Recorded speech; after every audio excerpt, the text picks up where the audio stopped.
Hey, I'm Lindsay, your host, sober coach, and founder of a 13-week group coaching program that will help you learn how to stop letting alcohol dictate your life. And maybe, just maybe, I'm the woman who is going to help you ditch alcohol for good. Welcome back to the podcast. If you've been listening every week, I'm so grateful. And if you're new, I'm so happy you're here.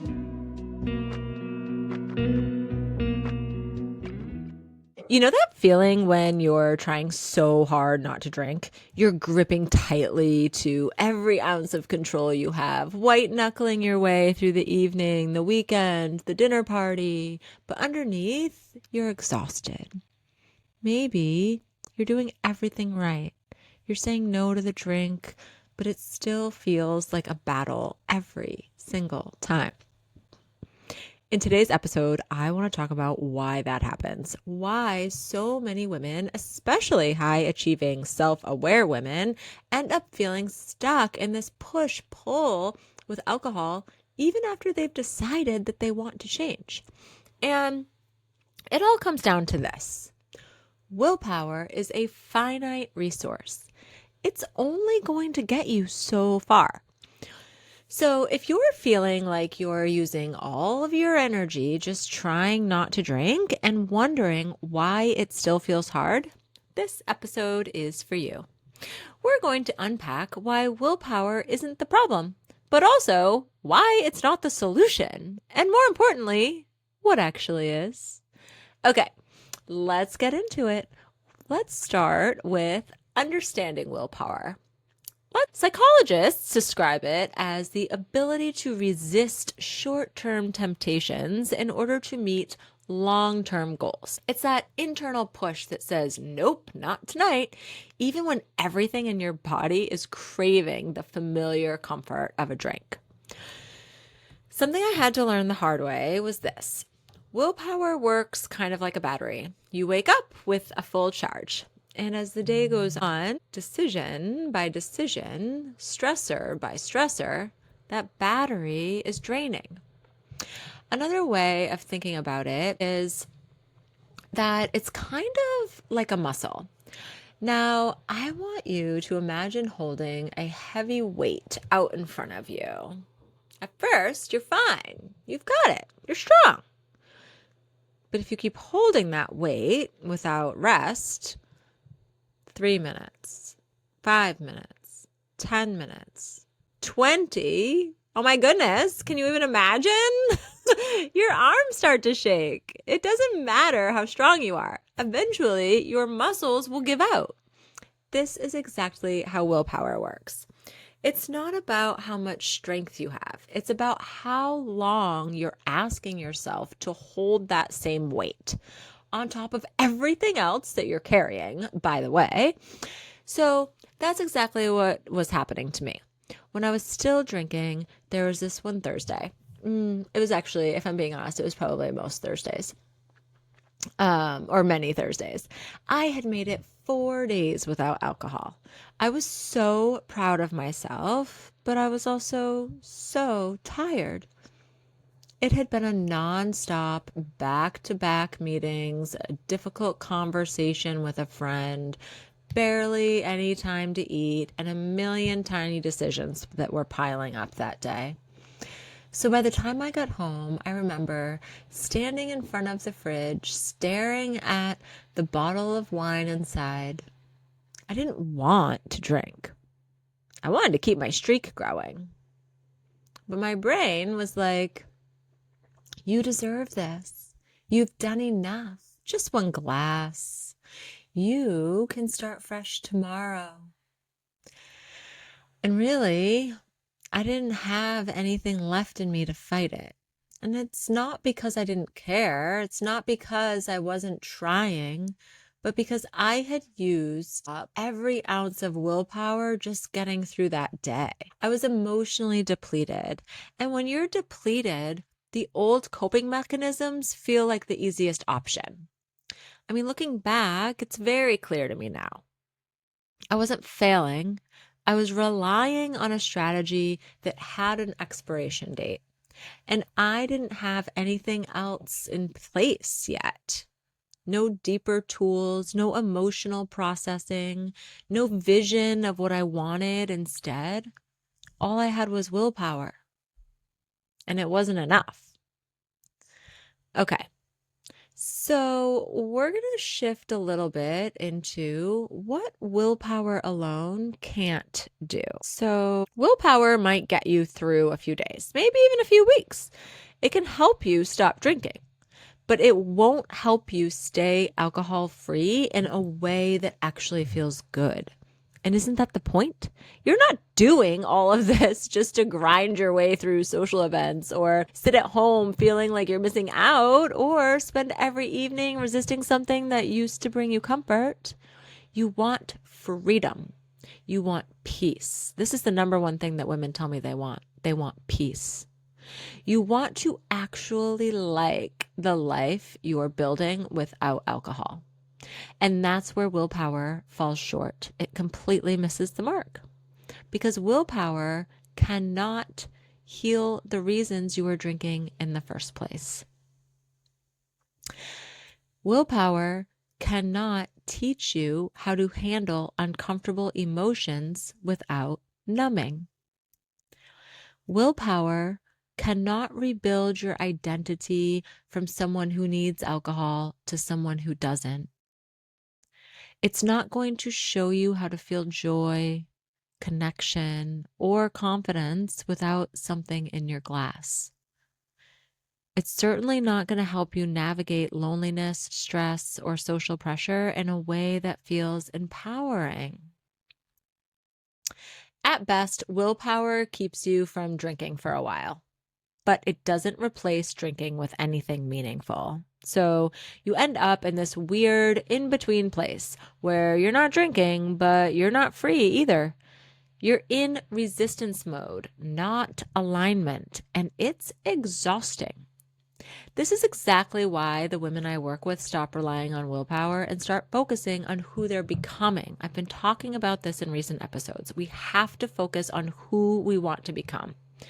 We build the routines that make them feel alive, like morning rituals that create momentum and calm, or evening wind downs that actually restore them. It's what I did in my own life, and it changed everything. You will start asking questions like, what does comfort look like if it's not a glass of wine? What does ease feel like in my body? What would it look like to feel proud of how I show up every day? You see, when we change our approach, we are shifting the focus from just not drinking to designing a life you don't want to escape from. One where alcohol stops making sense, not because you are trying to resist it, but because it simply doesn't fit anymore.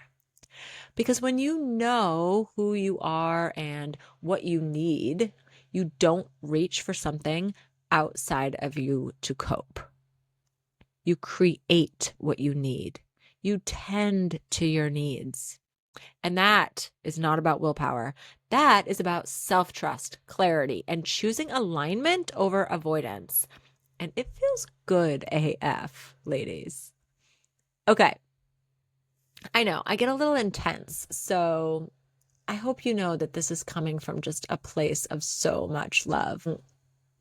Okay, next up, why letting go of willpower isn't giving up. It is leveling up. So here's the real shift. Letting go of willpower is not giving up. You are leveling up. You might be thinking, wait, if I'm not using willpower to get through this, how will I ever make progress? And I get it. Willpower feels like your only tool in the toolbox when you're stuck in that constant battle with yourself. It feels like the last line of defense. So I'm just going to kind of offer you this different take. Trying to live a whole, fulfilled life by sheer willpower is like trying to run a marathon on an empty tank. It is not sustainable. And eventually you are going to hit a wall. What we need instead is a deeper shift, one that's rooted in alignment with who you're becoming, not just in what you're trying not to do. So take a minute and let that sink in. It's a pretty major shift, okay? You are becoming a different version of yourself, the version of you that you've been waiting for. And you know she's been inside you this whole time. I promise you, she's in there. When you let go of willpower, you open the door to creating a life that really is like pulling you in rather than fighting against what you don't want. Instead of relying on willpower to avoid alcohol, you shift to attraction, the attraction of a life so rich in purpose, pleasure, and authenticity that alcohol, remember, it's not going to make sense anymore. This isn't about denying yourself. It's about expanding your life until alcohol just doesn't have room in it. Let me share a story from one of my clients, Jessica. When Jessica came to me, she was exhausted. She was tired. Every evening was a battle of willpower, staying sober for a few days and then giving in when the stress piled up or when she just couldn't find an alternative to her nightly glass of wine. She had tried everything. She'd been in detox programs, dry January, restricting herself. Nothing was really working for her long term. She was burned out from relying on willpower alone to push her through. She felt like she was always just kind of holding on, trying not to drink, but without any real peace or joy in her life. We started working together on building a life that she didn't want to escape from. We created a morning routine that set the tone for her entire day. Simple, but powerful. She started doing a little journaling in the mornings about what she wanted her day to feel like, not just what she needed to avoid. By the evening, she had new rituals to replace her old drinking habits. Things like reading, showering, doing her skincare routine, stretching, practicing deep breathing to calm her mind before bed. Little by little, she began to replace the sense of dread and frustration with a sense of freedom and purpose. So here's where the transformation happens. After about 3 months of working on alignment and emotional resilience, not just staying sober every day, she realized she hadn't even thought about alcohol in days. It didn't even have a place in her life anymore. She was living her days from a place of self-connection, not from a place of self-denial. This is what really happens when you lean into this work. Okay, I want to move into my favorite section, building a life that makes sobriety the easy choice. Okay, I get it. You're tired of fighting with yourself every single day, tired of feeling like you're constantly in a tug of war with your old habits and the new life you want to build. You've probably been through the cycle so many times, vowing to quit, trying to stay strong, only to end up back in the same place. So here's what I want you to know. You don't have to keep relying on sheer willpower to stay sober. You don't have to white-knuckle it through your days, just surviving and hoping that you don't slip. What you're really craving is a life that feels whole, a life that pulls you toward the future you want to build, not just a life you're trying to escape from. Because remember what I said at the beginning, letting go of willpower is not giving up, it's leveling up. Now, let's talk about the magic happening, the real transformation. You're not just creating a life where you don't drink. You're creating a life where sobriety becomes the easiest choice. When you start to fill your days with activities, relationships, and routines that nurture you, not only do you build a deeper connection with yourself, but you also begin to create true fulfillment. It's the kind of fulfillment that's not about escaping into a glass of wine at the end of a stressful day. It's about waking up and thinking, I love the life I'm creating. Okay, so how do we get to that? How do we get you to the point where you're waking up and thinking, I love the life I'm creating? Let's talk about it. I want you to start with routines that make you feel aligned, not exhausted. Mornings are a great place to start. If you've been following me for a while, you know that I love my mornings. So how you begin your day sets the tone for everything else. So, do you have a morning ritual that makes you feel grounded, one that fills your cup before the world starts asking things of you? We also do this in the evenings by creating wind down rituals that help your body and mind relax without alcohol. Think about things like deep breathing, reading, long showers, or anything that helps you feel restored and ready to go to bed for the next day. Now, I want you to design your days around what lights you up. Sobriety isn't about what you don't do. It's about what you do instead. What excites you? What brings you joy? Is it your work, a hobby, time with your family? Whatever it is, make sure you're actively bringing these things into your day so you're not left feeling like there's a void that needs filling. So the next one is the one I love talking about so much, and I say this on repeat. Get comfortable being uncomfortable. I say this probably 10 times a day, and not just in sobriety, but in life. If you can get comfortable being uncomfortable, your success is going to be inevitable.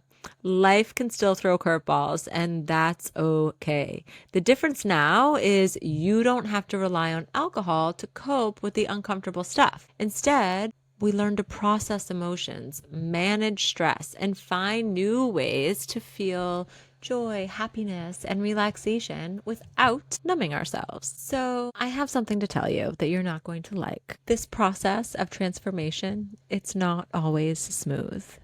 There are moments when you feel a sense of loss, almost like you're mourning the version of yourself that used to rely on alcohol. That person, even though she had her struggles, she was familiar. She knew how to handle stress, sadness, and even joy with alcohol as a crutch. But as you step into this new life, there's a lot of uncertainty. You don't yet know exactly who you're becoming, and that is scary. Good or bad, we know the outcome when we drink. But when we don't drink, we don't know the outcome. This is one of the reasons why we sometimes go back to old patterns of drinking. The ambiguity of the future feels too big. We don't know what lies ahead, but we do know what happens when we drink. The outcome might not be ideal, but it's something we can predict. The certainty, even though it's toxic, can sometimes feel safer than the unknown. So as you build this new, beautiful life, it's not about avoiding discomfort. It's about building your resilience and the trust in yourself. The beauty of sobriety is learning how to sit with discomfort, find clarity in moments of uncertainty, and choose a life that you can grow into with confidence. Okay, I know that was kind of low level. I'm sorry. But this is where your growth really begins. Sobriety isn't about making yourself feel perfect or happy all the time. It's about learning to live in the unknown and trusting yourself through the process of becoming someone who doesn't need alcohol to cope with life. And you don't. You won't. All right. Next up is the key to long-term sobriety. Because it's not about willpower. It's about building inner integrity. Oh, I talk about this all the time. All the time I talk about this. It's my favorite part. And I say that a lot. I'm sorry. So here's the big idea. Long-term sobriety isn't about constantly forcing yourself to resist. It's about learning to trust yourself. And that starts with building inner integrity. When you stop relying on willpower alone, you're not just quitting drinking. You're building a life based on the promises that you make to yourself, no matter how small. Inner integrity is about keeping the little promises, like committing to a morning routine, drinking enough water, or taking a moment to breathe when you feel stressed. Every small promise that you keep strengthens your trust in yourself. And as you build that trust, it becomes easier to keep the bigger promises, like creating a life where alcohol no longer holds power over you. This is exactly why building inner integrity is a core focus of my coaching program. It's not just about not drinking. It's about building a relationship with yourself where you can trust yourself to follow through no matter what. And that starts with the little things. Showing up for yourself in the smallest moments makes you stronger, more resilient, and more capable of navigating the tough moments without defaulting to old patterns. Inside my program, we work on this by creating actionable steps for you to build consistency and trust. You'll learn how to honor your commitments to yourself, even on the really hard days, and understand that each promise you keep, whether it's sticking to your goals, setting boundaries, or taking time to nurture yourself, is a key part of your transformation. This process doesn't happen overnight, but with each small act of integrity, you'll start to see the bigger picture. A life where sobriety feels like a natural choice, not a forced decision. Inner integrity isn't about perfection. It's about showing up for yourself over and over, again and again, knowing that every time you do, you get a little closer to becoming the woman you've always wanted to be. This is what allows you to build a foundation for long-term success, because it's not about relying on sheer willpower, but trusting yourself to follow through with every commitment, big or small. All of this, building inner integrity, stepping away from willpower, and learning to trust yourself, it's actually what is going to be the thing that sets you free. It's not about pushing yourself into a corner. It's about freeing yourself from the constant struggle. So take a deep breath, because you're doing the hard work. Every step you take toward creating inner integrity is a step toward the life you deserve. A life that feels lighter, more aligned, and full of possibility. This isn't a burden, I promise. It's a shift. And honestly, if you're even just a little bit closer to feeling like you can trust yourself, that is worth celebrating. This is a process. It's your journey. And you are showing up for it, which is exactly what matters most. Okay, if you are ready to stop relying on willpower and start building inner integrity, where every promise you make to yourself strengthens your trust and brings you closer to the life you're creating, let's talk. I'm here to help you build a strong foundation step by step, so you can confidently step into the life you truly deserve. Joining Feel Good AF is going to teach you lasting change without using willpower. Remember, you don't have to do this alone. Together, we'll create a plan that focuses on consistency, trust, and empowerment, allowing you to build the life that you want to live, totally free from alcohol. The link to book a discovery call with me is in the show notes. As always, if you are enjoying this podcast, it would absolutely mean the world to me if you would rate it. It helps other women who need support find it. And if you're already in my program on this journey, I look forward to talking with you soon. I will see you next time. Thank you so much for listening.